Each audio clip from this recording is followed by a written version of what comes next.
Yo, what's going on? Hold on, let's turn this off. Matter of fact, let's let it rock for a little bit. Definitely.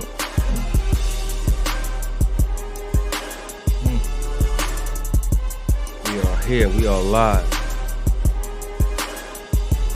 What's going on, everybody? It's Ron Brown, LMT, the People's Fitness Professional, alongside my co-host, Mikey Fever.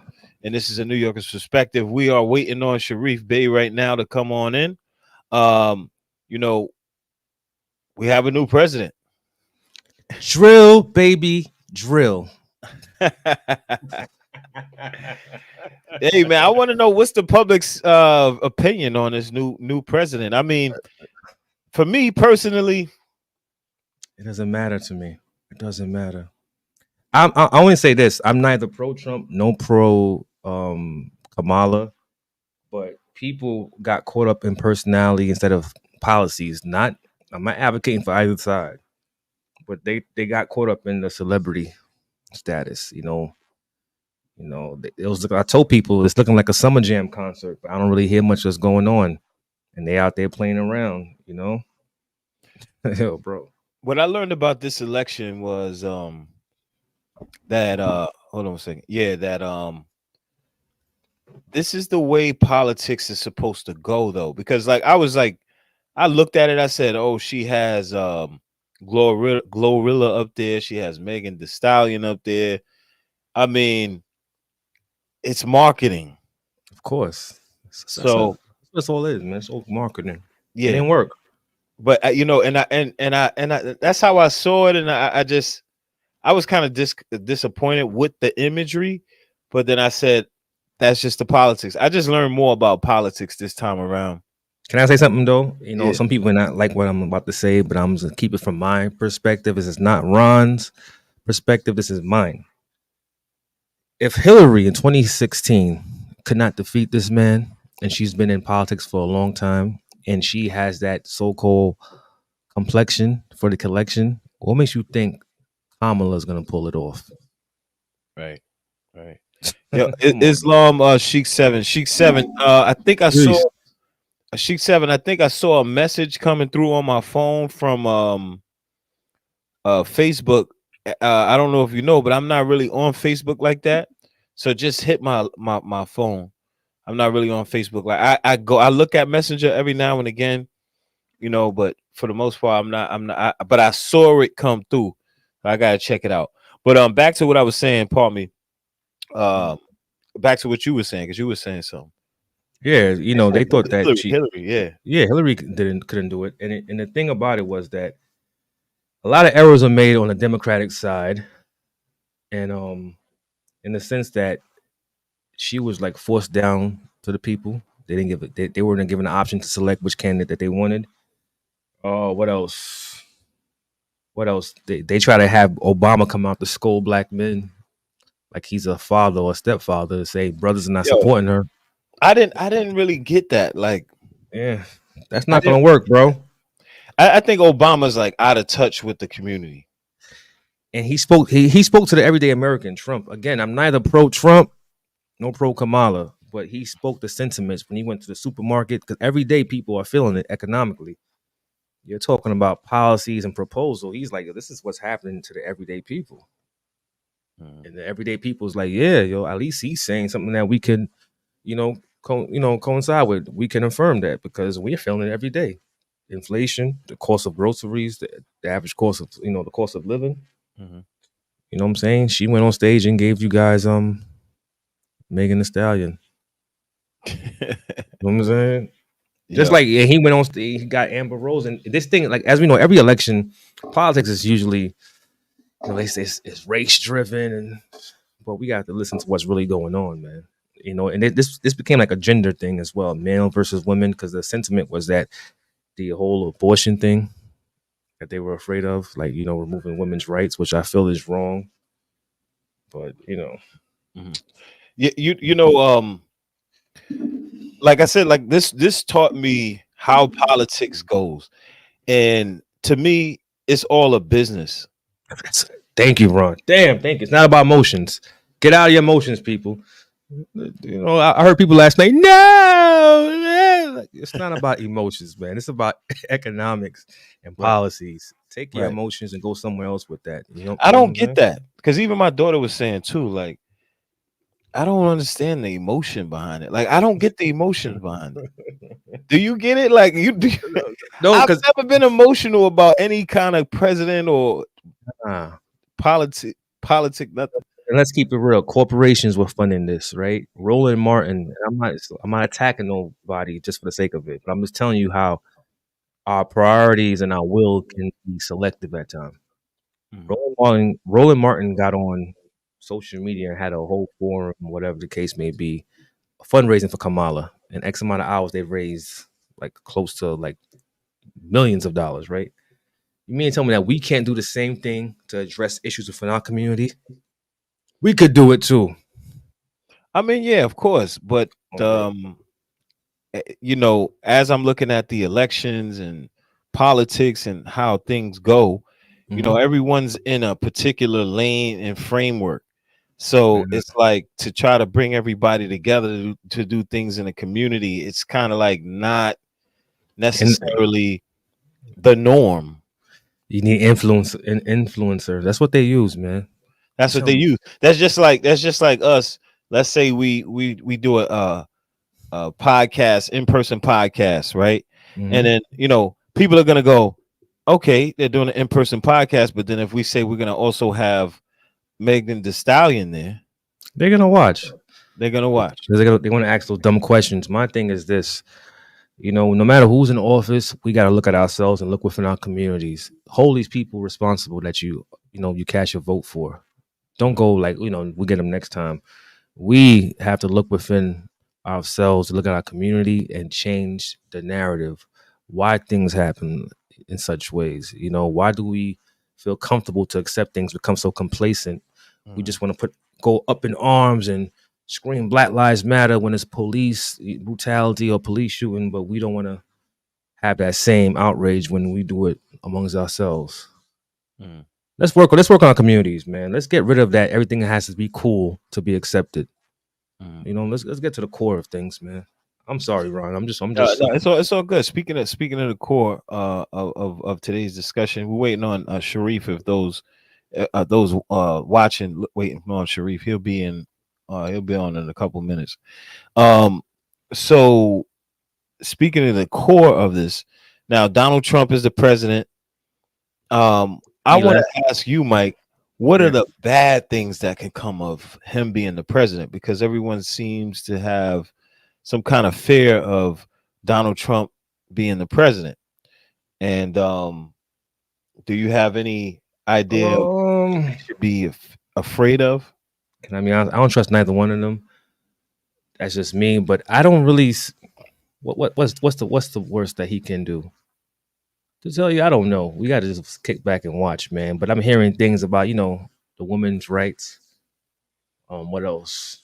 Right to choose, The right right? to choose. Oh, they saying the country is so divided. First and foremost, the country's been divided since the exception of America. So let's get that straight. It's not one person. You Right. get what I'm saying? You cannot. It's like we have people that watch us, that tunes into us, right?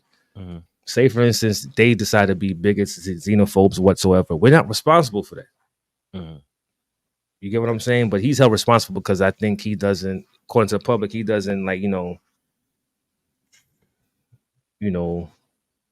I don't know, dispute their thoughts or whatever the case may be, or Okay. he comes somehow like he accepts it, he tolerates it. I don't know, man. But it's like you gotta be careful with the media, with how the media portray things and narrates that. And I don't know, man. Either way, man.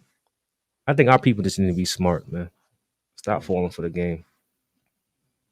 I don't know, bro. Yeah, as far as like the fear of from what I'm hearing, Donald Trump makes the social climate worse Hmm. because of his talking points where he caters to a specific crowd of Yeah, people and which are the right wingers, right?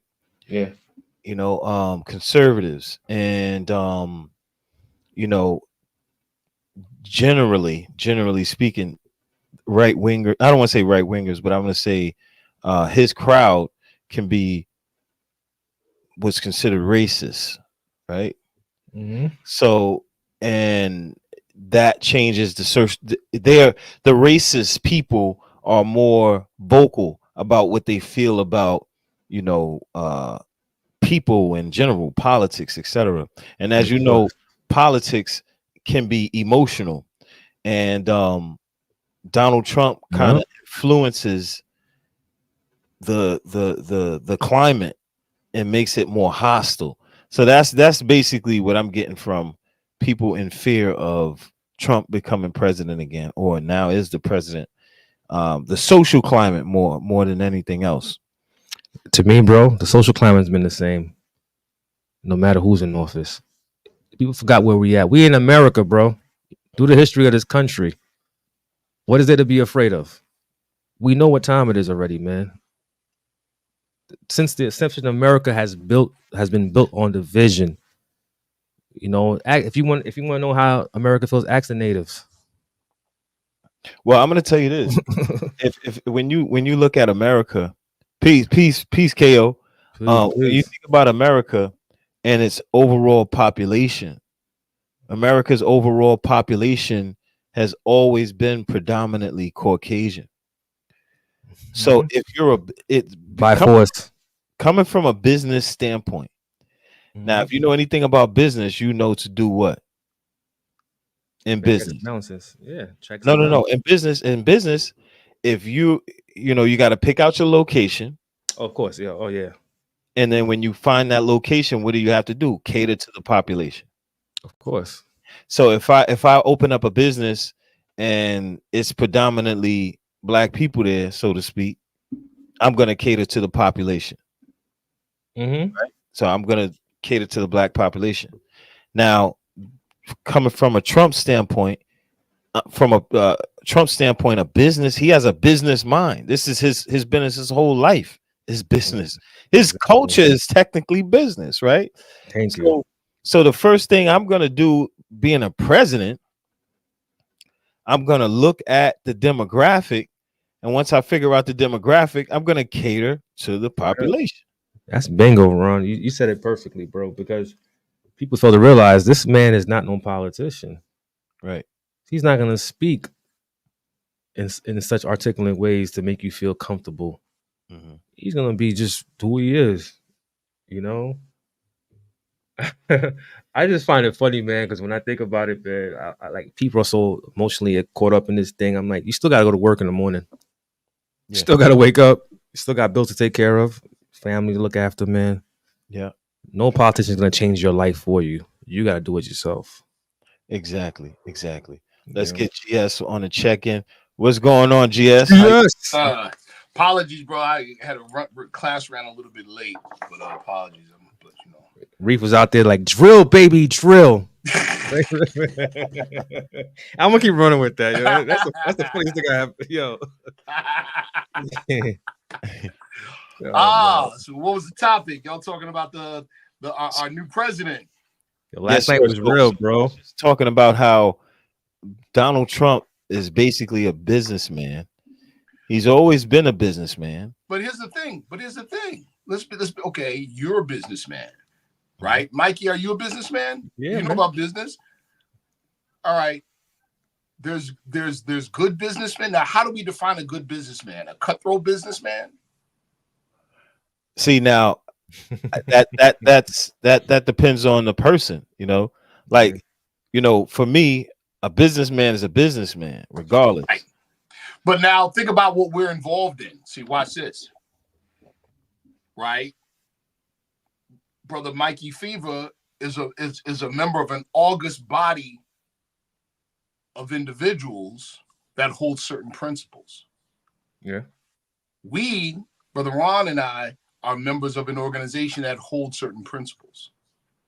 So the question now becomes, can I be a good businessman and not violate my principles? That's a good one. So when we say what's a good businessman, we have to factor that in. Because some people believe that being a good businessman means, let's say I'm a salesperson. If my first offer to you doesn't embarrass me, it was too low. See, that's unprincipled business, but some people call that good business because I get over. See what I'm saying? I get what you're saying, Reef. So, you see what I'm saying? So for me personally, a good businessman is a principled man that gets to the bag. Okay. It's easy for me to be unprincipled and get to the bag. All I got to do is go stick them up. You see what I'm saying? All I got to do is just or more shrewdly and more dastardly is this: I appeal to your lower self to get the bag from you. Mm. So I encourage you to stay in your low so I can get the bag. My uncle used to tell us this, OG talk. The success of the con depends on the greed of the mark. Let me repeat that for the New Jackson listening. The success of the con depends on the greed of the mark. I got you. See what I'm saying? Yep. I'm going to get your money if I know you're greedy and I know what you're greedy for. I'm getting your money. Mm-hmm. Well, I said earlier, Ron, I said, we could say that, Trump is this and that. And again, neither pro-Trump, but it's the sentiment of the people. Like, he's not responsible. If he sees it's working, like, okay, I'm going to say what you want me to say. Man, listen, thank you, Brother Mikey. Listen, let's just call it what it is. Mm-hmm. America got exactly what it asked for. Of course. Well, yeah, that's what I mentioned. I'm mentioning the fact that he's a businessman because basic business practice is to cater to the demographic. And so that's what he did. And that's what made him successful. Now, my personal take, right? You all familiar with a gentleman by the name of Jared Taylor? No. Look him up. Jared Taylor, a number of years ago, somebody reposted it earlier today. A number of years ago, he was on Vice, HBO's Vice, right? And he was getting interviewed by this guy named Mr. Wong. Wong is a Korean. And he said, and this was before Trump was president the first time, and he goes, yeah, but you're talking white supremacy and you all are superior because through conquest, and you're talking all this in higher intelligence and reasoning, but you voted for Donald Trump. And he said, Donald Trump's whole campaign has nothing to do with logic or reasoning. It has everything to do with propaganda and emotion. That's what he said. Guess what? Jared Taylor didn't disagree. You know what Jared Taylor said? He said, I voted for Trump for one reason and one reason only. His policies, if implemented, will slow the dispossession of whites in America. In other words, the majority of the people that are astute that voted for him didn't vote for him because they like him, didn't vote for him because they're really for his policies. They voted for him because he's the bull in the china shop. And while he's wrecking the china shop, they're in the cash register. That's it. I was saying that earlier.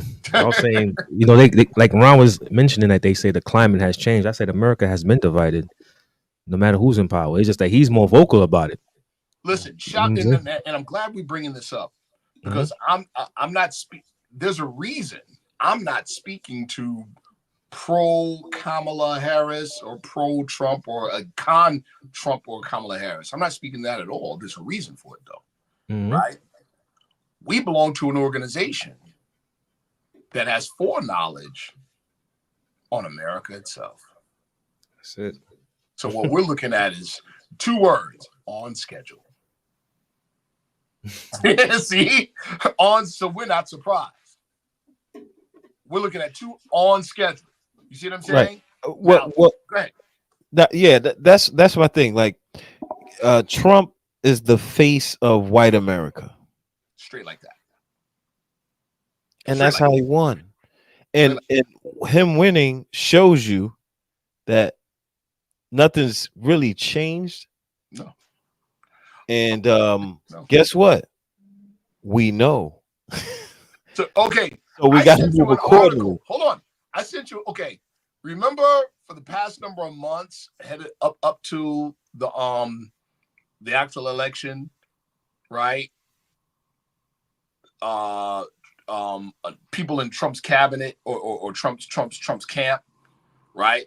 Part of the Heritage Foundation people were pushing Project 2025, and then Trump was like, well, I don't even know who these people are. I don't know anything about that. I'm not connected to that. And people ran with it. Many of our people ran with it. Yeah. Did you see the article that I sent to you all? Yeah. Earlier today? Yeah. The day after, they said, oh yeah, that's us. That's our agenda. Psych. But my thing is like I'm not really moved by all of this. It doesn't matter to me. Now let me ask you. I think Ron and I we're on the same boat. Oh no. Guess what, brother? Guess what? I'm in the same boat you are in. But let me ask you, brother Ron, why are you not so moved? Because it's not surprising at all. And at the end of the day, I'm still gonna have to go to work. I'm still gonna have to build business. That's right. I'm still gonna have to treat people fairly.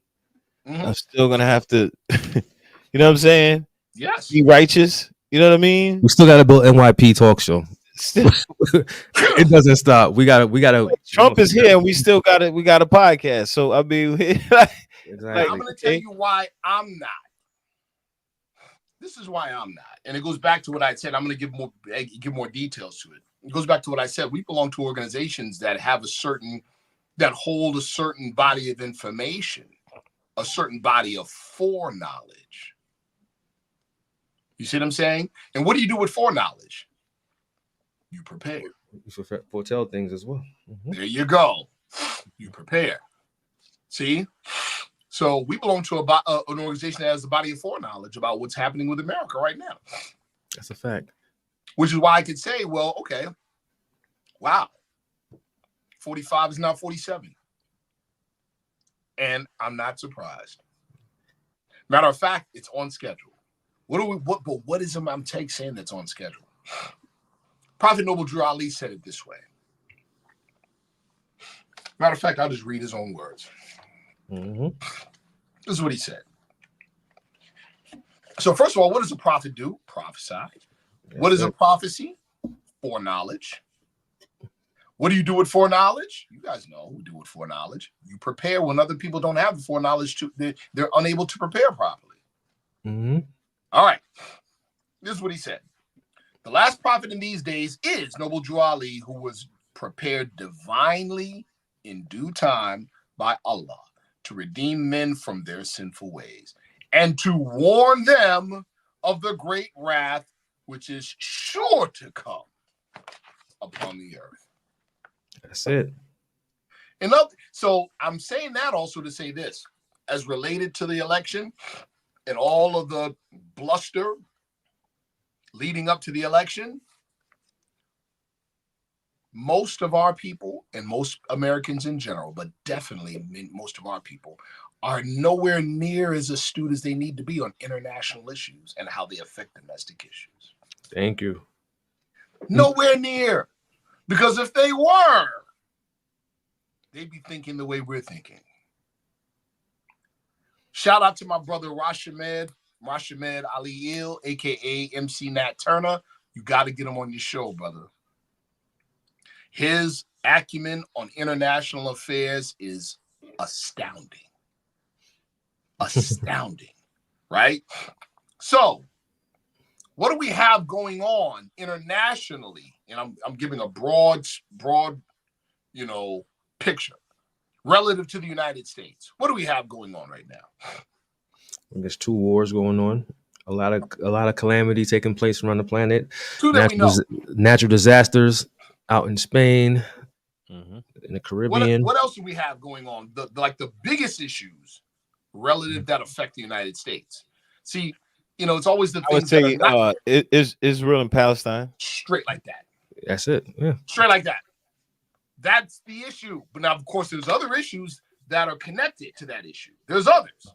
Like what's going on with Mali, Burkina Faso, and I forgot in Niger. Those three. Mm-hmm. In France. Oh yeah. Big deal. Very big deal. And yes, it affects the United States. The BRICS as well. BRICS alliance. Oh my goodness. The end of the petrodollar. They don't want to talk about so much. Yeah. People. What does it all add up to? It all adds up to economic catastrophe and global Euro imperialism going the way of the dinosaur. Yep. Understand what that means. Global Euro imperialism going the way of the dinosaur. See, this ain't the 60s. When what's happening with the Union of Sahel states would have been got smashed with an orgy of assassinations. Shout out to Patrice Lumumba. Yep. Rest in peace. See what I'm saying? Mm-hmm. This ain't the 60s. Matter of fact, if you Google right now what recently took place in the Congo with those three nation states that unified on the African continent, yeah, they rounded up some people that literally tried a military coup and an assassination of the leadership. 3 of them were Americans. Mm-hmm. This ain't the 60s, people. You see what I'm saying? This ain't the 60s. So you've got the rest of the world pushing European colonialism and European neocolonialism and European imperialism out. Yep. Out. That's what's happening right now. And understand the Euro West, including and especially the United States, depends on that for the quote unquote American way of life. Yeah. So all now, and it really comes down to this: these people pushing them out are who? What people call melanated people. Yeah. And I think this is like history. Like this goes back. Like all of these wars and these conflicts, they're all connected leading up to this point. And at some point, the Europeans are going to lose power. Can I add something to that? Yes, go ahead, brother Mike. Why do you think I came off that joke, that whole drill baby drill thing? Because he knows, as Reef said, with the BRICS in power, you know what I'm saying? They use their natural resources. So he's like, you know what? Before this happens, let's make sure we get our natural resources in place as well. Hold on, here. Listen. Okay, I'm glad you brought up the term natural resources or the phrase natural resources. We don't have it here as much. But hold on. Now we have natural resources. We do, but hold on. No, the Haiti especially. So what's going on? What Euro imperialism is doing, for what France in particular was doing. Yeah. In Mali, Burkina Faso, and Niger, is what the United States is doing in Haiti right now. Of course. Talk about it. And they know. You got a nation that's got literally mountains of platinum group metals. Yes. Tell them, Reef. There would be no space program without these platinum group metals. Tell them, Reef. Pennies on the dollar they're getting it for. But pennies on the dollar. Right. So you've got Israel. Their number one export. Diamonds. And not one diamond mine. In Israel, in Africa. You see, you get it now? Mm-hmm. Yep. So when you got those states in Africa, those 3 Sahel states saying, we'll process our own uranium, thank you, and sell it at market price. That's a huge deal, people. That's a huge deal. Now, back to what you said about us here not having those resources. Now we're talking about the importance of the modern day John the Baptist, Marcus Mosiah Garvey. Mm-hmm. His whole quote unquote back to Africa movement wasn't us going physically back to the African continent. No. What it was you all saw it back in the day on the top of Muhammad Speaks newspaper. It showed the globe, the earth, and it showed 2 brothers on either side joining hands. One said America, one said Asia. Yep. Nippon, they call it at one point. Mm-hmm. Yeah. Right. So what was it talking about? Uniting. The uniting of Asia. The uniting of our unique position in America, in American society, and intelligence and education with resources that are under our brothers' feet. Exactly. That's what it's talking about. You see what I'm saying? How did look at it like this? Follow me, everybody, especially those that are not familiar with Prophet Drali's teachings. Follow me. If, in fact, other non-European nations that have been used to neo-colonialism and European global imperialism for decades and decades and decades, ever since 1883, to be exact, the Berlin Conference, right? If they've been accustomed to this imperialism for all this time and they're pushing it out, and one of the lead culprits is our nation, and I say ours because we're American citizens, and we're in the middle of it because we are. It makes perfect sense, the prophecy that the prophet made in 1920s when he said, one day the United States is not going to be able to do any business unless it's done through us. This is what we're looking at right now, people. This is why, in the eyes of certain people, we're the next Palestinians. You mentioned that a lot. But I'm trying to figure out, what do you mean by that, though? All right, let's make it real simple. I think I got it. Can I take a crack at it? I come to Brother Mikey Fever's house, and I say it's my house now. It's my house. See what I'm saying? It's my house. I still keep him there and his family there, but I got him under my thumb heavy.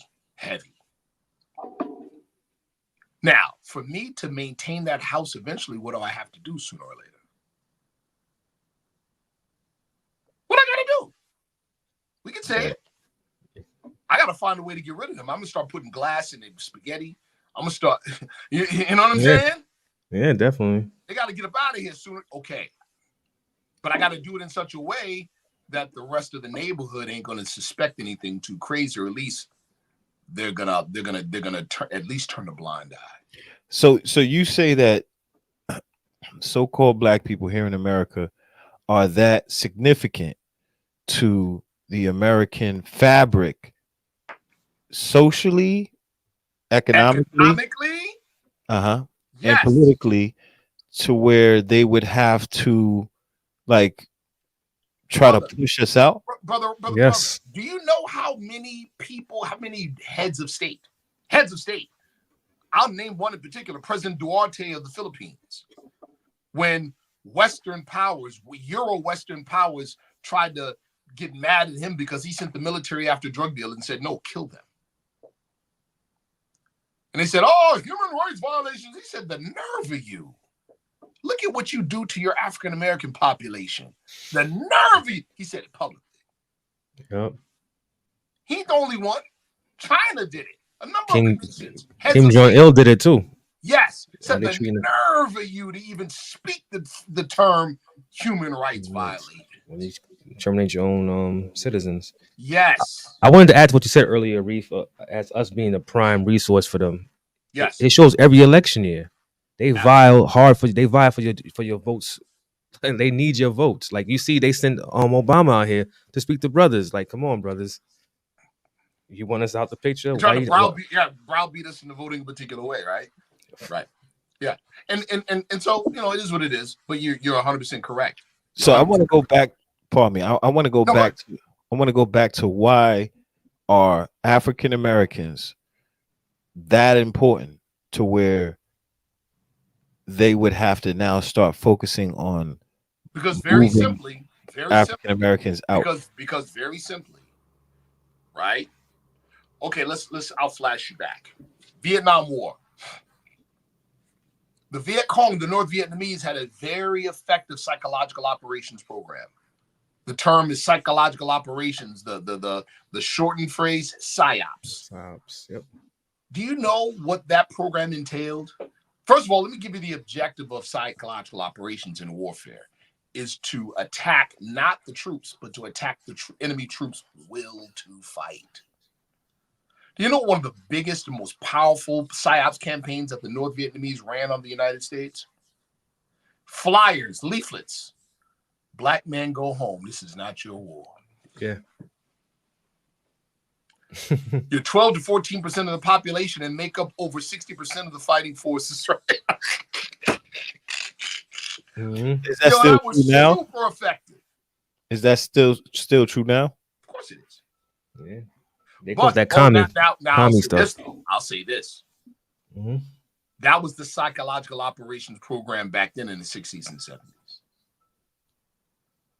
Right? The Honorable Elijah Muhammad in 1968 in his table talks, ministers, he talked about this very time period. He said, this go round, they're not trying to spare you.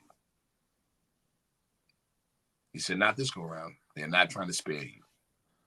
But back on the point, that was a very powerful and successful psychological operations program. You see? But it's based on what? Was it a lie? No. It's based on the fact that they know the rest of the world knows all too well our plight. They know all too well. Prophet Noble Jolly said it this way: the Europeans behind me, why not you? It's your problem. Mm-hmm. So, consensus reality, Brother Ron. The space you're in right now is not on fire, but if the fire department thought it was on fire, you'd be wet right now. All right. So if the rest of the world knows our plight, and the rest of the world is pushing Europe out, don't you see it? They're looking at us like, you know what they're asking? They're asking what Jay-Z said in one of his famous songs, friend or foe, who you with? Mm-hmm. You see what I'm saying? But guess what? You think the European status quo ain't figured this out already? What do you think MAGA really means? What do you think when they say, oh, no, we're rolling things back to post-World War II time? That's Jim Crowism, people.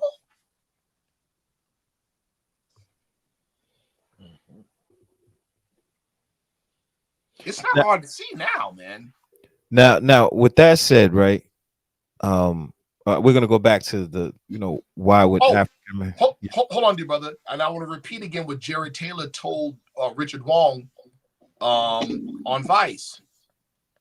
He said it, and then he gave some details. He said Donald Trump's policies, if implemented, will slow the dispossession of whites in America. You hear what his words? He didn't say stop or eliminate. He said slow the dispossession, meaning it's inevitable. He agrees with Prophet Drew Ali. He said it is sure to come. That all relates to the browning of America. What they call replacement theory, bro. They believe it, it's enough to affect you. You understand? They believe it, it's enough to affect you. They're not playing any games. But Reef, honestly, with what you're saying, that does manifest. Yes. In a way, I would be kind of glad in the sense that because it will force our people to work with one another. I agree 100%. Even life, bro, and brother Ron, you're a fitness trainer. I can't imagine how many people, professional, by the way, I can't imagine how many people come to you and say, yeah, I want the beach body. And you looking at them in their face and like, you ain't built to get the beach body. Man. In other words, you might want the beach body, but you definitely do not want what it takes to get the beach body. That's the majority of the population, man. Brother, that's of the American populace right now. They're like, yes, look, Trump is backing off. They have no idea what's in store. They are not ready for it. They're not ready for it. No. They're not ready. So give us an example of what could come underneath Trump's regime. Oh. You think he's not going to at least do his dead set best to make good on what he said about deporting millions of people? That popped right back up today. I kind of don't disagree with that. Yeah, but Ron, I'm out then later, brother Ron. I'm not talking about you. I'm not. I was born here. I was born here, bro. But hold on, Ron. Who's he talking about? People. I'm thinking he's talking about the migrants. Brother, he's talking about citizens. Didn't he invoke an act from 17 something, I believe? He's talking about citizens. Brother, let me say it again. Okay, follow me. You got a number of people, right? Brzezinski, the old Brzezinski from the State Department, and other people that talk about one of the biggest global problems we're facing today is what they call overpopulation. So we need population reduction. Well, what's the problem with even uttering such a statement? The problem is, well, who in the world gets to decide who has to go? Oh, wow. Okay. See? It's the same thing, brother. Oh, we need millions. They got to go. Who? Who has to go? Who? You got to remember, these are the same people that believe 100% in replacement theory, brother. So who are they talking about going? Okay. People are going to find out. People are going to find out. Okay. Now, give me more examples of what is possible, like what could come down the pipeline. All right. You guys already see, we've already seen what's coming at the state level in certain states. You see what's already happened in Florida and Alabama. You familiar? No. Oh, quote unquote Black history, African American history, it's out of here in the school system. Oh, wow, really? Yeah, it's out of here. That is American history, though. Yeah, you're about to see that go national. That's wild, bro. Right? Historically, HBCUs in some of these states no longer can get funding for Black studies. People need to people need to reread Project 2025. See, because just a couple days ago, there's a whole bunch of people that look just like you and me that would have sworn a stack of Bibles that Project 2025 ain't got nothing to do with Trump. But now, Steve Bannon, earlier today, this morning, says, oh yeah, psych, of course it does. And his quote was, oh yeah, put that up everywhere. That's what he said.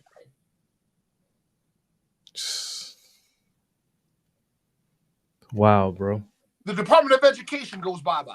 That's another one. This is how Prophet Drew Ali said it.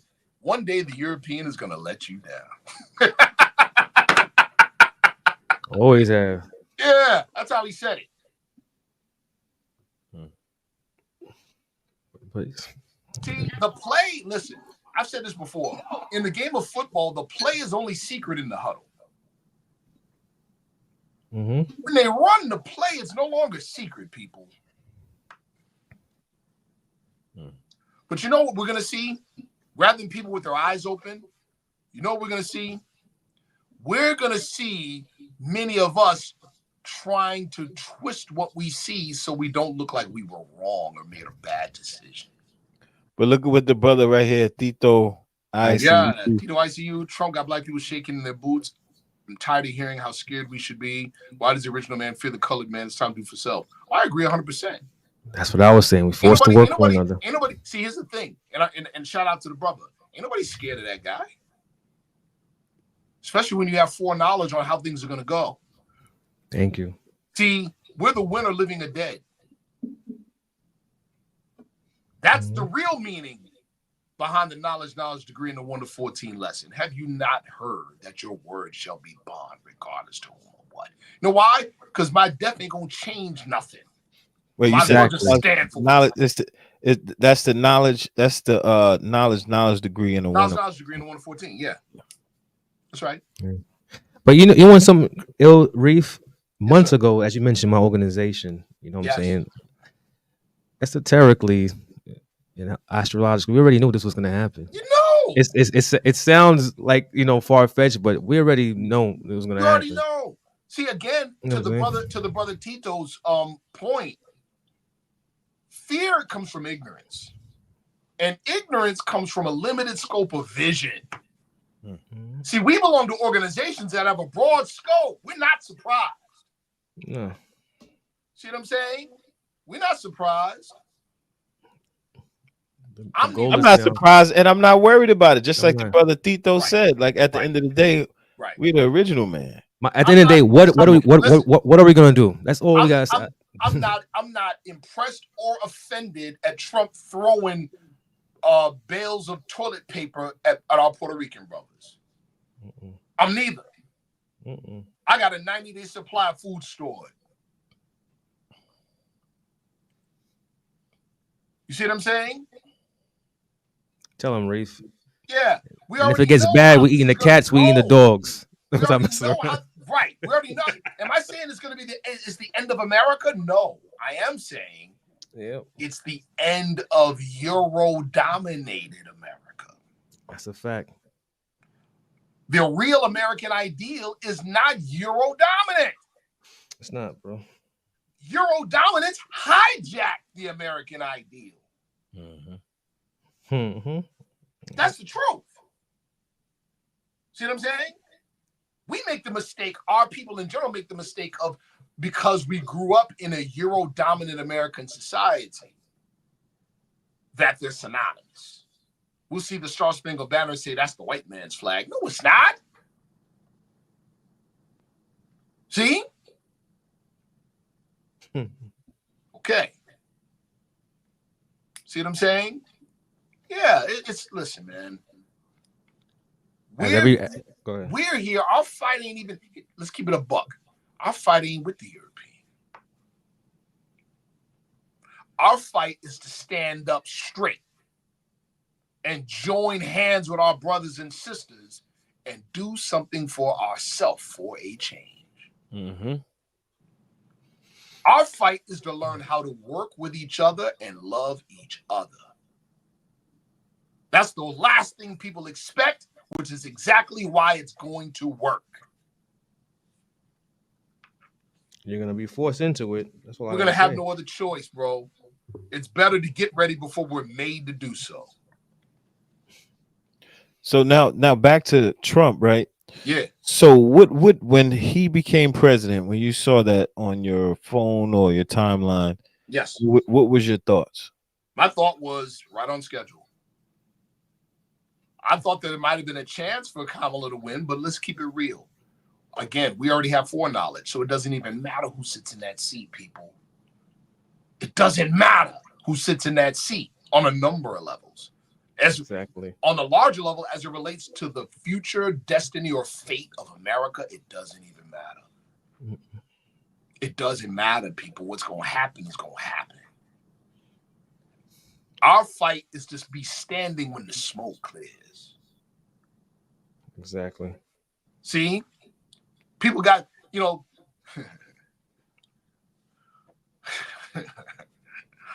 listen.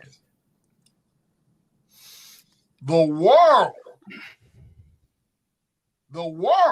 like it or not, is fed up with Euro colonialism. Mm-hmm. The world is fed up with Euro imperialism. Fed up. Just the mentality of it. The question now for our people in America is that how invested are you in it? If you're invested in it, you got problems. I would say the majority of the African American population is greatly invested in it. And that is your lifestyle. If there's anything, to my brother Tito ICU, if there's anything frightening, you should be frightened of that. I'm glad you said that, Reef. That's real. Anything frightening, that's what's frightening. That there's way too many of our people invested in the nonsense that can't see past it.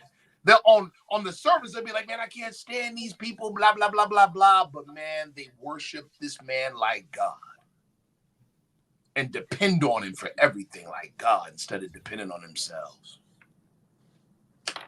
As if depending on ourselves is anti-American. Bingo. See? Nah, that's actually an American way. It is the American way. It's the American way. German Americans click up. Irish Americans click up. Japanese Americans click. Come on. We said this a few months ago, Reef, on this show.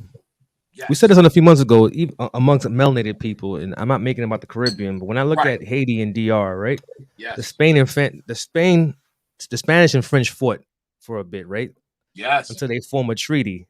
They say, hold up, we both here in search for a new world to benefit our homeland. So let's make a peace, let's make a treaty, and continue enslaving these indigenous and Africans, right? Meanwhile, us, we still have issues. We still fighting who came on the island first. Was it the indigenous or the Africans? Ain't that something? The chicken or the egg? You got Africans versus Black Americans. Black Americans versus stupid diaspora wars because of difference in culture. Right. Not saying that we all byproducts of colonialism. All. And the rest of the world, again, the rest of the world has said enough's enough. Enough's enough with Eurocolonialism. Enough's enough. See? And we're right in, we're ground zero. You want to talk about importance? You see the importance of our people in America at this time? Yep. Hold on, Reed. Somebody was looking for their mother on here in the comment section, trying to call us commies. I'm like, oh, that's your mom's name. She's not here. We continue. Nah. Somebody's looking for their mother. You can't address them. Commie's not here. The comment. I'm learning how to deal with trolls now. Everybody. No, me too. I just say his. I gave him attention. He's looking at his mother's not here. Erase you, or even probably like your comment. His mother was not here. Like your comment and leave it there. Listen, you got people. Listen, you got whole groups that are training. You know, listen what I'm saying. Very close. I'm being very serious. You got whole groups that are training as we speak, and they've been training for years. Oh, yeah. And they're openly saying, "We don't care who wins. Civil unrest and civil war is coming." I told you about this years ago, Ron, when we was doing par. But I said, "What do we need? What do we need, Ron?" Saying, if Kamala Harris wins, it's vengeance, and we gonna go crazy. If Trump wins, it's the green light. We gonna go crazy. That's what they're saying.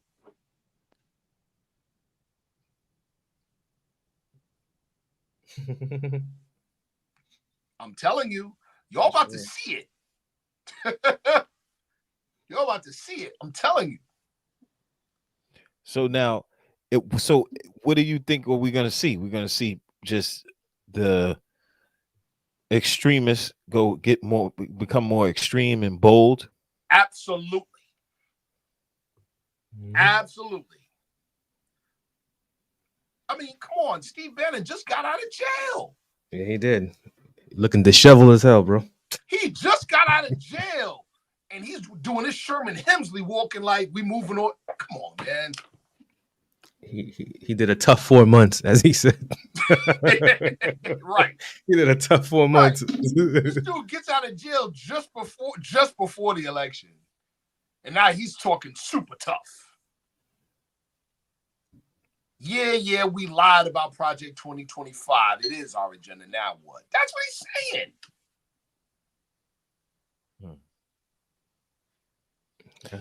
So how do you think we should prepare for this now? Get your 90-day supply of food. Also, make yourself quickly as you can as astute as possible on international affairs and foreign affairs as it relates to the United States, so you can get a broader picture of what's actually going on in the world. and make better and more informed decisions. Because if your brain is just stuck on C-SPAN and CNN and MSN and Fox, you're finished. The United States is not the world. No, it's not. And that is how a vast majority of Americans see America. That is the height of arrogance. It's the height of arrogance. Do you realize over the past 8 years, the United States has displayed what? What? At least, and I'm being generous, right? I'm being generous. 40% of failed state characteristics. The stuff that we're used to seeing happen to so-called third world countries, they just make it look nice on the 6 o'clock news. Yeah. The nonsense going on between the Democratic and Republican Party said they've sensationalized it. We think it's cool to watch. No, that's failed state activity, people.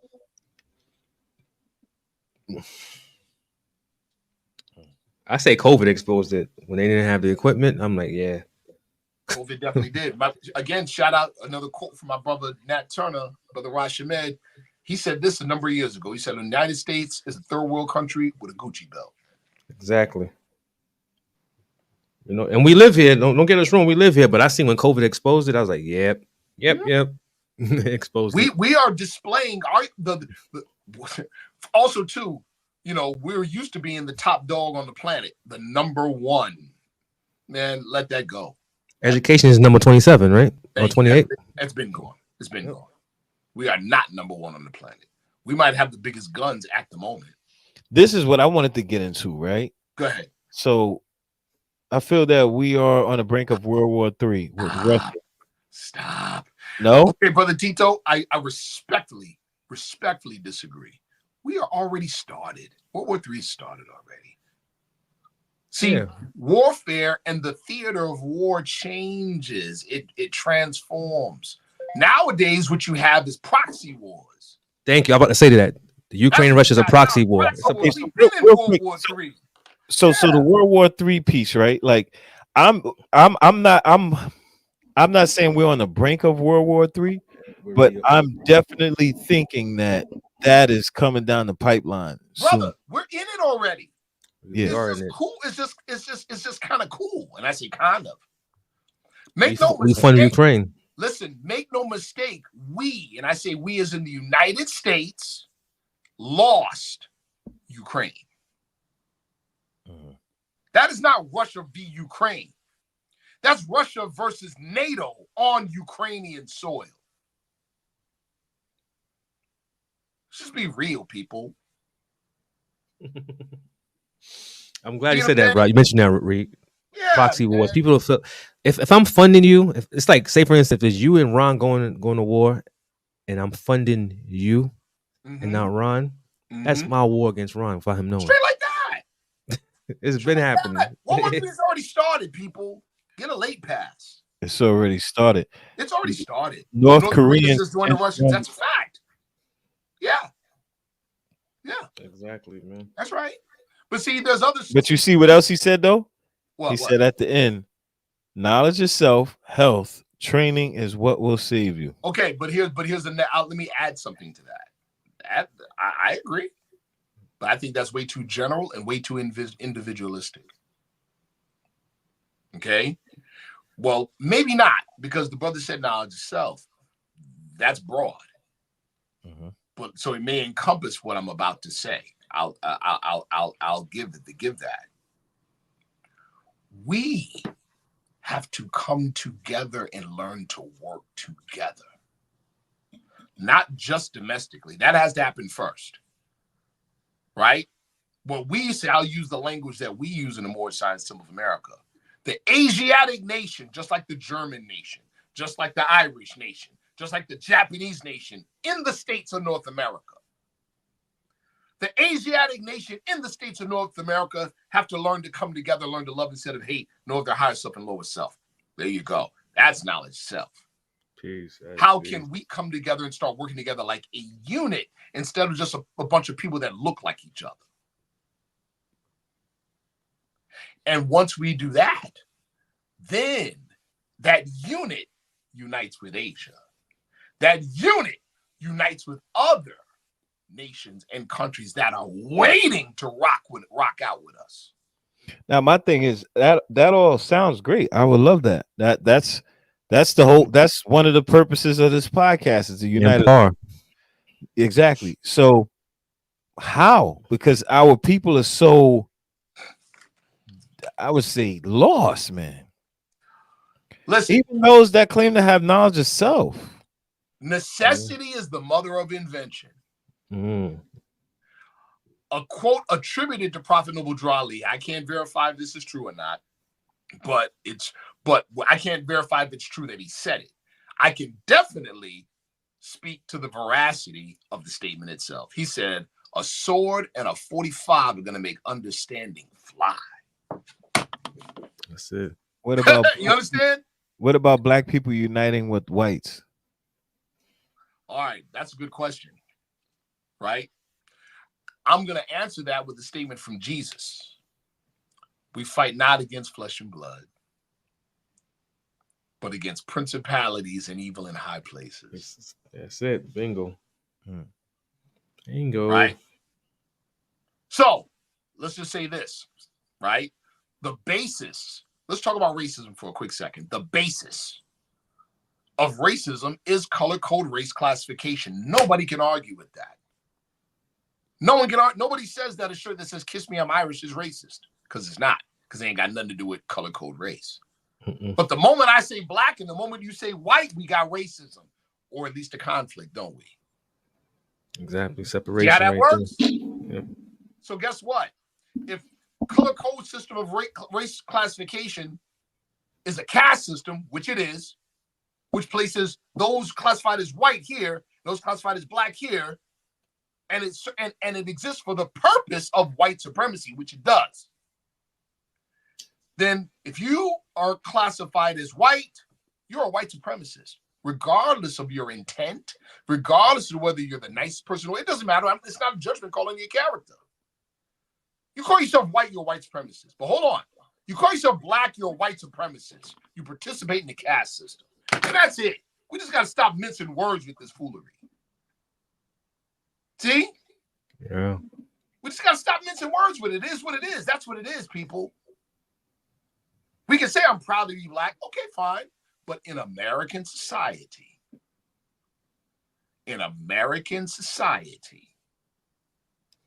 right? There is no people this color. And there is no people this color. Let's tell the truth. But see, I don't think I don't know if people understand how deep what you're saying is. Like I don't think people really grasp it, because the word the black and white is just used so freely, loosely, yeah. And it's normal. So embedded in the culture. You know how we say that, brother? You already know, brother Brown Bay. You already know. What people represent the lower self? Answer: those who were cast out of the holy city and those who accepted their teaching. So what would you recommend for them to start their research, Reef, in order to break that programming? I think, that's that, brother Mikey. What you just said was dope, but I want to balance that with what brother Ron said. Brother Ron said something very deep. It's so ingrained in the psyche. It's so ingrained in the psyche, people. This is what we're up against. That sadly, it's going to take some slow singing and flower bringing to bring people to the truth. Unfortunately. That's the sad part. It's going to take some in other words, as bad as things are, they're not bad enough yet. That's the problem. And that's sad. But look at where we are the day after election. I seen it today in public. People were all walking around gloom face. You know, I seen some sisters staring at brothers in an odd way, and I'm like, you fell for the Look at where we at. you fell for the game. You fell for the trick. Look at where we at, people. It's gonna take it's gonna be some slow singing and flower bringing. Mm-hmm. Can I say one thing, Reef? Again, we're not pro Trump nor pro Kamala, but I think she had you guys fooled, man. She gave you a hip hop concert, brother. You get what I'm saying? I'm the National Press Secretary for the Moorish Science Civil American Incorporated under the leadership of Brother R. Jones Bay and his assistant, Brother A. Hopkins Bay. What you just spoke to, brother, points to the number one reason why we never made a public statement about the election. Mm-hmm. It wasn't we're towing the line. It wasn't we're being political. No. We're an organization that carries and propagates foreknowledge of what the times we're in right now.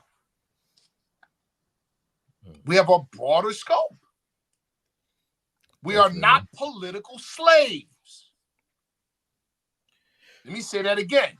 We are not political slaves. And this is what Prophet Noble Drew Ali spoke of two types of political slavery. One is non-participation. That ain't us.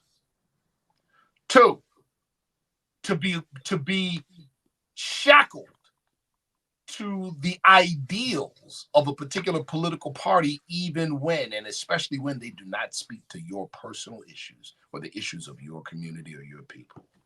Mm-hmm. Politics should be issues-based, not party-based. Yep. See? Mm-hmm. Okay. Cars don't drive well. I was about to say cars don't drive themselves. Nowadays we're seeing it happen, right? Nah, that's happening, yeah. But you get my point. Mm-hmm. Mm-hmm. Political parties are vehicles, people.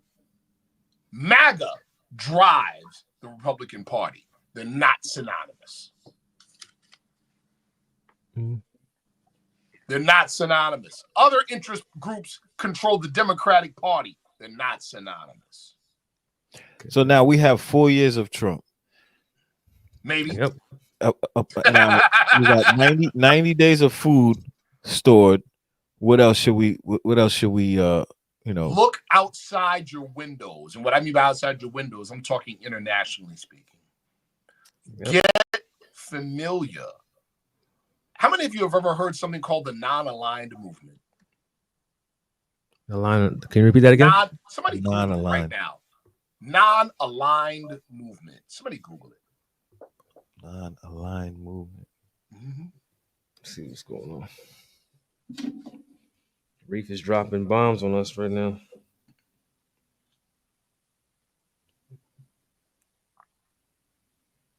All right. What do you got? The non-aligned movement was founded in 1961 with the view to advance interests of developing countries in the context of Cold War confrontation.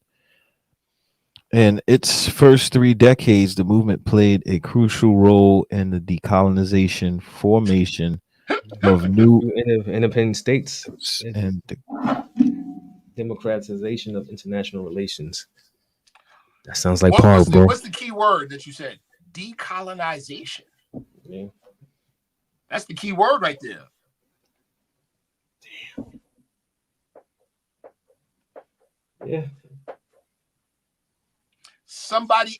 The mere fact that most Americans have never heard of the non-aligned movement is proof positive that somebody else is thinking for you.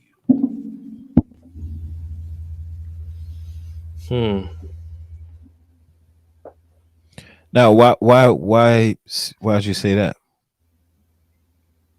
Okay. Decolonization. Okay, here's my question. I'll answer that question. I'll begin answering that question with a question. Most quote unquote black people, would they be for colonization or against colonization? Against. Would it depend on whether they lived in the United States or not? Right. All right. Most European people, would they be for colonization or against colonization? I can't answer that because I don't know. Yeah, but here's the problem. The fact that you can't answer that gives you the answer, doesn't it? All right. Yo. Because even there are many Europeans that in their heart, they're against it because they know it's wrong. But to say that, to verbalize it means that now they're against their own people. So mum's the word.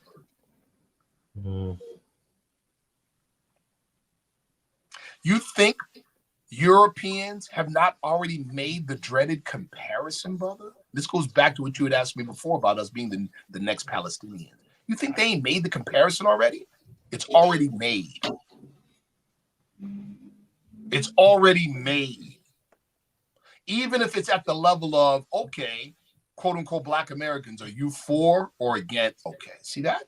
It's already made, bro. Already made. We're sitting on our hands. Other people have already drawn the lines.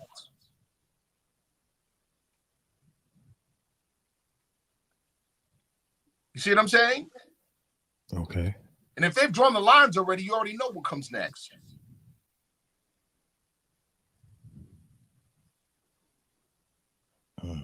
Yeah, this is again, our eyes are not open, brother. I'm talking about our people in general. I mean, I'm starting to look like as I'm doing this podcast and I'm building with different people. Yes. I'm starting to see like when it comes to our people, we got to start thinking differently about that. Yeah. Because like really, who are our people really? Like, Ron and I be talking about that. We be talking. We just be like, damn, bro. Like who are our people though? Like, I mean, everybody's supposed to go with us. You know what I mean? Many would. I don't Reef think. know Dessalines story. So raise your hand if you with it, and those who didn't raise your hand, you already know. Yeah. Yeah. Sorry. That's So right. now you said look outside of our own normal. Familiarize yourself with U.S. foreign policy or foreign policy as it relates to the United States. Now, what about the tariffs? Speak about what? More So Trump is, Trump's talking about, putting more tariffs on China and things like that. And so what I'm hearing is that sounds good. Yeah. No. I take that back. I take that back. Remember what you said earlier about Trump being a businessman? Yeah. And then we start talking about what makes a good businessman. Mm-hmm. All right. One of the things we can all agree with 100% is that businessmen make money. Am I right? Yes. Mm-hmm. Or seek to make money, right? Mm-hmm. So people can cheerlead about, yes, we're going to put these tariffs on China. Okay. And they've never asked themselves this question. How much Chinese products support the American way of life? Right. A lot. So you know what China's going to do? We'll wait. Bump the prices up. You already know, bro. Yeah. Mm-hmm. You already know. Oh, you want to come back now? Oh, yesterday's price is not today's price. Your iPhones, your clothing, and like the Bro, Breakfast Club say, no disrespect to sisters, your weaves. Hold on. Let's talk about the illegal immigrants in the South. Mm-hmm. Let's talk about that. Long before Trump was even thought about for the presidency, that was always a political pinata. Around election time, I'm talking about in the southern states. We're going to get rid of the illegal immigrants. We're going to get rid of the illegal immigrants. And they made moves to do so until after the election. And guess what they did? Brought them right back. Do you know why they brought them right back? Mm-hmm. They brought them right back because nobody else is going to do the job they were doing, and America depends on the job. Mm-hmm. Right. Who are you fooling? You see what I'm saying? Yeah, I don't know what drowning in music is thinking. It's all you got to do. You know, that statement sounded, I can't call it patriotic. I can't call it patriotic. And I'm going to tell you why I can't call it patriotic. Because America's America. Yeah, we're an independent nation. Yes, we are. And thank God for that. But we're a nation made up of what? Made up of people from other old world connections. Mm-hmm. And you know and I know, right? We have a chapter in our literature called the social duties. We all depend on what we have and what we depend on because of the relationship we have with others. So all that tough talk, come on, people. America's way of life is dependent on other nations. Yep. So either A, we're going to deal with them justly, or we're going to play the imperialist game.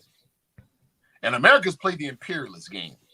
And now time's run out for it. It's over with, man. So all that tough talk, come on, man. We have to now deal justly with people who are going to be forced to do so, and that's that.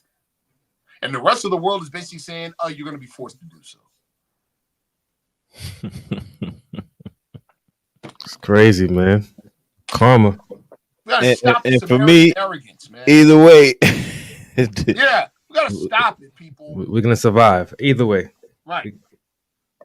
Just like domestically, it's internationally as well. We depend on each other for reciprocal helps and mutual obligations. Yep. It's called internationalism, people. Gotta learn to deal justly with people. Some people don't want to hear that, Reef. They don't know. They don't know about that. Council for Relations. They don't know about that. Foreign Relations, IMF, internationally. Yeah. America needs that. Yeah. Yeah. They don't understand. I mean, it sounds, Crutus, shout out to Crutus. It sounds good. We need to be more self-sufficient. See, that sounds good in the general sense, but what does self-sufficiency really mean? What does it really mean? It means don't depend on nobody else. Oh, you want to be Daniel Boone out there in the woods? Now you got to make treaties with the animals. Mm-hmm. See how that works? You got to make right with citizens that you left behind. Straight like that. See what I'm saying? Like, come on, people. I want to address this person right here. This isn't about black against white. It's rich against poor. You fall for this racist shit. The media tells you you're just another zombie. That's not what we're saying, or that's not what he's saying. Listen, of course that's not what we're saying. And here's the thing. Respectfully, we don't give countenance to ignorance. We don't give countenance to ignorance. See what I'm saying? That was mindless drone talk right there. Mm-hmm. Respectfully, I'm not being disrespectful to the gentleman who said it, but I am pointing out what it is. That's somebody with their head in the sand. Mm-hmm. Let me say it again. That's somebody with their head in the sand. That's the same person that'll say, I don't see color. My best friend's black. Right. So now, besides looking outside of our own scope and looking more at international, politics and economics, what else should we look out for? Okay. We're Ron and I. You and I are sparring, right? Mm-hmm. We're sizing each other up. What are you looking for? Openings. Opportunities. There you go. We need to be looking at opportunities. But only when we're ready to shoulder the responsibility of the opportunities. We got work to do on ourselves. Mm-hmm. Yeah. The brother Tariq said, how do Moors navigate through these coming years? I just said it. Learn to love each other. And it is that simple. It's not easy, but it is that simple. Learn to love each other. You know what? Go ahead, brother. When you say it, I get it in my mind, but the rest of the population, they may not understand You know why? Why is it so important to love each other? Because we're so used to the current condition, we think that we already got the very thing we don't got. No, we love about each other the foolery. That's what we love about each other. Amen. See? We love the foolery, bro. We love the nonsense about each other. That's got to change. See? That's got to change. No, we got to learn to love being prompt. I'm talking to myself. Because prompt shows a level of civility and a level of respect that you show a next man or woman. Yo. That's why I am the way I am, Mike. You heard what he just said, right? No, it's real. Mm-hmm. It's about like respect. Like if I and brother Sharif, you're usually good with that, right? I'm usually good with that. I know. Yeah. For the most part. Yes. Now, this is kind of going off subject, but I'm just, this is kind of like a sidebar between me and Mike. That's why I'm on it. Like, brothers, 2 minutes late, 5 minutes late. Like, like to me, like a disrespect, because it's like when you go to work, dudes be on time. You're not 5 minutes late. Right. You know, you're right on time. I be telling Ron that. I'm like, yo, Ron, you gotta chill out, bro. Get him. Right. I'm like, all right. But see, think about it. These are little simple things that even in the Moorish movement we don't overlook because we hear it all the time. Right? On our divine constitution and bylaws, all meetings are to be opened and closed promptly. All members, you see what I'm saying? Promptly. This is a level of professionalism at the basic level. How in the world are we going to be any good to each other when we're not even good enough to ourselves? So when I'm talking about learn to love, I'm talking about that type of thing, right? We were blessed to speak to a group of high schoolers earlier today at this one high school here in Syracuse, New York. And we walked in, me and my comrades walked in. This group, brother, they were talking to teachers, you know, inviting them to the Frank stand and the whole nine. I said, oh my goodness. Okay, I already know we got to come at these guys. You see what I'm saying? They were that level of disrespectful. Right? Oh, look, check this out, Paul more. You see that? Salutations on all points. On all points of the triangle. So, you know, when we came at them, we knew the first thing right off top. You know what y'all got to see? Y'all got to see us, and y'all got to see yourselves in us. We're you. In other words, we're comfortable with whatever you're comfortable with. But that's not what we're here for. We're here to show you. So we started at that level. We met them right where they were. See what I'm saying? We met them right there. And then what did we do? Invited them upstairs. So we started at their level. Okay, I see what y'all respect. Yeah. I'm going to show you, yeah, we got that too. We could do that too. Right? But then we reached out after they saw, oh, they're like us. Oh, these two, right? Then we went around to each one of them and pressed each one of them's hand. What's your name? What's your name? You're important. And I'm going to treat you like you're important. That was new to many of them. Acknowledgement. I'm going to treat you like you're important. You don't know me from a can of paint, but I'm ready to aid and assist you in whatever you need. That's nationality. That quality or character that arises out of a fact the person belongs to a nation or a state. And in this case, that we belong to each other. On site, that's what it is. You see what I'm saying? We met them where they were, meet on the level, you know the rest, right? We met them right where they were, and then we invited them upstairs, and they came upstairs with us. That's it.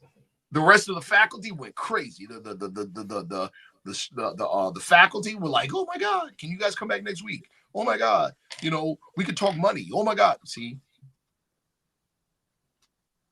See, when the Prophet Noble Drew Ali said the keys of civilization was and is in the hands of, bro, learning to love.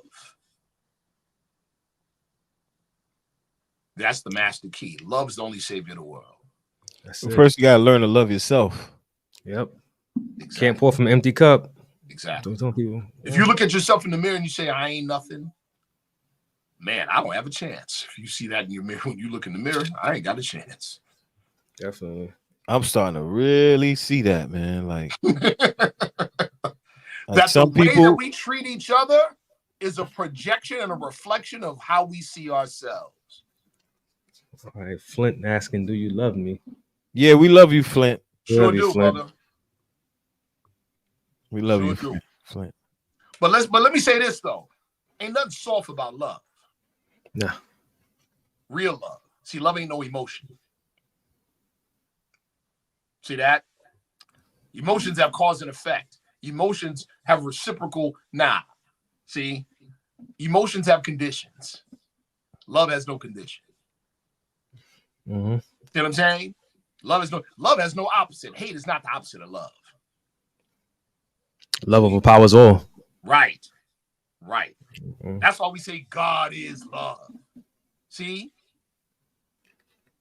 Love is the God force, people. Ain't nothing soft about it either. Love is a beautiful thing, man. Right. Very beautiful. Ain't nothing soft about it. Mm-hmm. See? Ain't nothing soft about it. So we're not gonna allow people to pigeonhole us into being into being milquetoast and being no. We're men. We're men. Ain't nothing soft about love. I never heard of milk toast. Yeah, something new, bro. Yeah. What is that, bro? That's some throwback. right. But yo, that ain't nothing soft about love. You know, and it's a, you know, that's a choice. I choose to give love. You know, and we're learning. See, that's me too. I'm learning. We're learning to love because it was the lack of it. The lack of love means the lack of God in your life. That's a fact. When you separate yourself from God and debase yourself, you already know what comes next. Look at the condition we're in. Mm-hmm. See? Yeah, shout out to my lady, man. She every day, man. I'm like, you know what? Yeah. I'm like, this is different, man. Yeah. Bro. You see what I'm saying? And so that's, man, like I said, we about to find out. You know, we about to find out. People gonna start seeing some things over the next 12 months. They're gonna be like, oh, oh my goodness. Y'all about to see some things. And yeah, now is if there was no other time, now is the time, man. The brother to your left and to your right, you better get to know him. Yeah, man. Yeah, this is why I love Malcolm's speech, what he gave about politics. Put your policies aside and your religion aside, and let's focus on the goal. Come on, we have to focus on goals that affect our community. The same way, like I said, we could raise money for Kamala. We could do the same thing for our neighborhoods. Listen, man, we spent since 2016 the quote unquote African American community, the Asiatic community in America, broke the $1 trillion mark in annual spending in America. Trillion. Mm-hmm. Money ain't our issue. It's principles that are our issue. Exactly. Principles and priorities, man. All that. Priorities. That's it. That's our issue. Principles and priorities is our issue. And no more listening to these pseudo guys. I no disrespect to them, but guys that's talking about building schools that don't make the school manifest, man. It's been years. They just out here on the campaign trail, just collecting money, doing nothing. I'm sorry. It's time to call out the community for that, man. It's a lot of frauds out there, bro. You know, well, again, you know, poverty pimping's a business. Of course. Black power is a business. You pimp the black struggle. Cosmology Bay, that's my guy right there. Yeah, that's my guy, man. We got to get you on the show, Cosmology Bay. But what is the best way to start acquiring 90 days of food and water? There's a number nowadays. Listen. The European did a lot of the work already. because you got whole communities out there. What do they call them? Doomsday bunkers. Those. I'm trying to remember the name. But anyway, you got whole communities out there that are already, on it like that, where there's whole companies where you can buy packages of, MREs, made ready to eat packages, things like that. Yeah. You can literally buy custom made bug out bags and things, these types of things. You see what I'm saying? Mm-hmm. Y'all know what a bug out bag is? If you don't, you better find out. Go look it up, what a bug out bag is. Yeah. Yep, survivalist. Shout out to Sister Stevenson. Oh, you know her? I think she's out of Texas. Yeah. But yeah, find out what a bug out bag is. You see what I'm saying? If you don't know, and you better have one. Learn about contingency plans. Think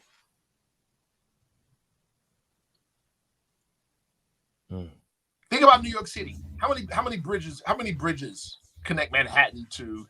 Okay, see? 2, yeah. Little simple things like that. You should know. Yeah. How long does it take to close down the island of Manhattan? Right. That's true. Right. You should know. Are there any other alternative ways off the island? It's a lot to think about. See? That's true. Or when should you start planning your flight out of America? That's it. Some people are thinking that. Some people are thinking that way. Do I think it's necessary to leave America? No, I don't. Do I think that we're in for some difficult times? Yeah. Yeah. I think we are. It's gonna get real, people. I think we're in for some difficult times. And the one thing I like to say too, and it goes back to what we said before about our people worshiping the European through action, not so much word, through action, through behavior. We worship it. We do. Right? Why do I say that? Because we doggedly and stubbornly depend on him instead of ourselves. Does that make me anti-American? Absolutely not. Irish depend on Irish Americans. Japanese Americans depend on Japanese Americans. See how that works? That's the American dream, people. That's why Prophet Nuwudrali knew what he was talking about. See? That's why his program will work. That's the American dream, people. And in terms of protection, that's why we could do it right out in the open. Because it is core American values.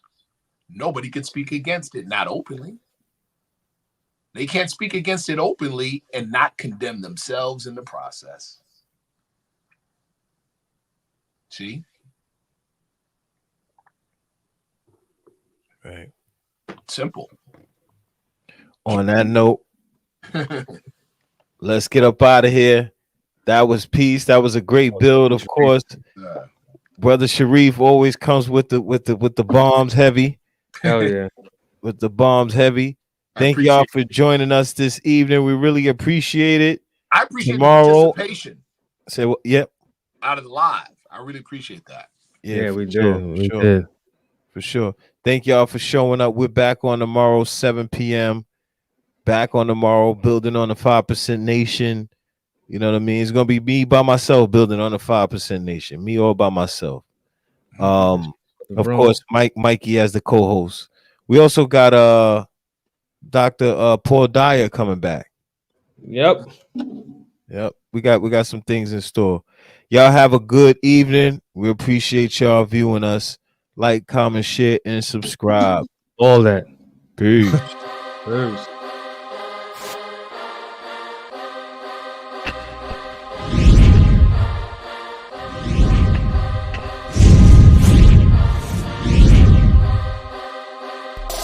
Mr. Fantastic.